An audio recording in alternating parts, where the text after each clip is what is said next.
PM Modi को मिलेगा भूटान का सबसे बड़ा सम्मान। प्रधानमंत्री मोदी को भूटान का सर्वोच्च नागरिक सम्मान दिया जाएगा।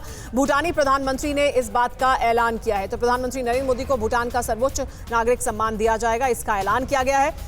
ये भूटान का सबसे बड़ा सम्मान है। इस पर और ज्यादा जानकारी के लिए हमारे साथ मनीष झा जुड़ गए हैं। मनीष, ये बड़ा सम्मान प्रधानमंत्री नरेंद्र मोदी के लिए और देश के लिए गर्व की बात। जी हाँ, बिल्कुल। देखिए, प्रधानमंत्री को एक और देश ने अपना सर्वोच्च नागरिक सम्मान देने का ऐलान किया है। भूटान नरेश की तरफ से इस ऐलान की घोषणा स्वयं भूटान के प्रधानमंत्री ने की है। आपको याद होगा कि 2014 में जब प्रधानमंत्री नरेंद्र मोदी ने अपना कार्यभार संभाला था तो अपनी पहली विदेश यात्रा के तौर पर उन्होंने भूटान को चुना। उसके बाद भूटान के लोग और भूटान देश इसलिए प्रधानमंत्री मोदी से और या भारत से लगाव महसूस करता है कि 2017 में जब डोकलाम के इलाके में चीनी सेना आई तो भारतीय सेना ने भूटान के उस इलाके की रक्षा के लिए अपना सब कुछ लगाया।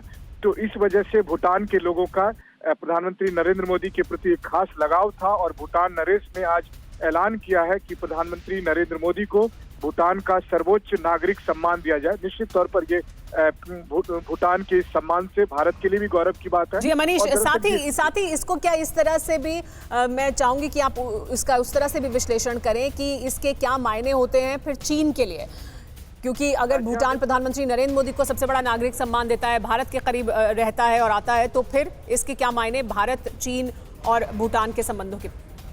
बिल्कुल सही कहा आपने। देखिए, पिछले 2-3 महीने से चीन इस तरह से एक इम्प्रेशन बनाने की कोशिश में था कि भूटान पहली बार अब तक के डिप्लोमेटिक हिस्ट्री में चीन के साथ अपना डिप्लोमेटिक रिलेशनशिप इस्टेब्लिश करने की कोशिश में है और ये वो दुनिया को जताने की कोशिश में था। लेकिन आज भूटान की तरफ से सर्वोच्च नागरिक सम्मान का ऐलान भारत के प्रधानमंत्री के लिए कर भूटान ने दरअसल पूरी दुनिया को ये बताने की कोशिश की है कि भारत और भूटान के जो संबंध थे वो आज भी वही हैं और भूटान कभी भी चीन पर ना भरोसा कर सकता है, क्योंकि भूटान की नजर में चीन वो ताकत है जो भूटान की जमीन को, भूटान को हथियाना चाहता है और ऐसी स्थिति में बतौर संरक्षक राष्ट्र भारत से बेहतर उनके लिए कोई विकल्प नहीं है।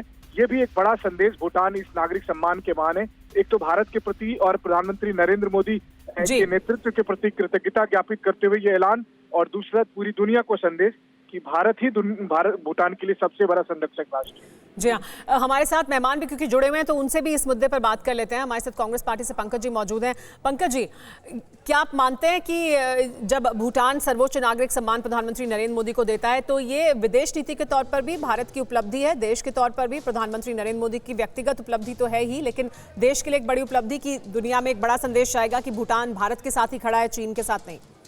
देखिए, भारत के प्रधानमंत्री को कहीं भी सम्मान मिले तो वो पूरे भारत का सम्मान है। इसमें कोई इफ बट हो ही नहीं सकता है कि अगर भूटान ने अपना सर्वोच्च सम्मान भारत के प्रधानमंत्री को दिया है तो भारत के लिए ये गर्व की और गौरव की बात है। इसके लिए हमारी भी बधाई होनी चाहिए। लेकिन असली सवाल ये है कि भूटान जिस मसले पर अभी डोकलाम का जिक्र किया, आज स्थिति ये है कि पूरे उस चीन के इलाके में बाकायदा चीन की सेनाएं बैठी हुई है, गांव बसा रहे हैं और ये सुब्रमण्यम स्वामी जो भारतीय जनता पार्टी के सांसद हैं वो बार बार कह रहे हैं। तो इस तरह के सम्मान इनका आप लाख समर्थन करें, सच्चाई ये है कि चीन के प्रश्न पर भारत की जो विदेश नीति है वो इस बुरी तरह फेल हुई है कि आपके मुंह से आवाज तक नहीं फूट रही है। सन 62 में हम हारे थे और इसको स्वीकार किया गया था और उसके बाद देश ने ऐसी तैयारी की कि 71 में पाकिस्तान के 2 टुकड़े कांग्रेस पार्टी के नेतृत्व में कर दिया गया। लेकिन आज की जो सरकार है उसके प्रधानमंत्री कहते हैं कि चीन का कोई व्यक्ति आया ही नहीं, कोई सेना आई नहीं और आपके सैकड़ों किलोमीटर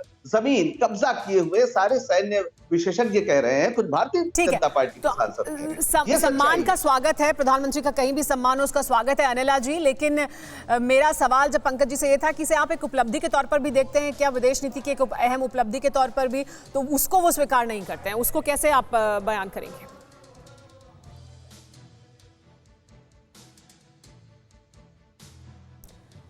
अनिला जी, आपका आवाज हम तक नहीं आ रही है, आप शायद म्यूट पर हैं।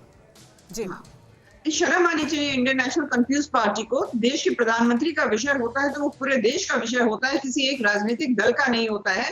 परंतु क्या कहा जाए, जब इतना डिटेरियोरेशन है इन लोगों की मानसिकता में तो देश प्रेम, राष्ट्रभक्ति हम इनसे अपेक्षा कर ही नहीं सकते। उन्होंने प्रधानमंत्री को सम्मान मिलने का तो स्वागत किया है।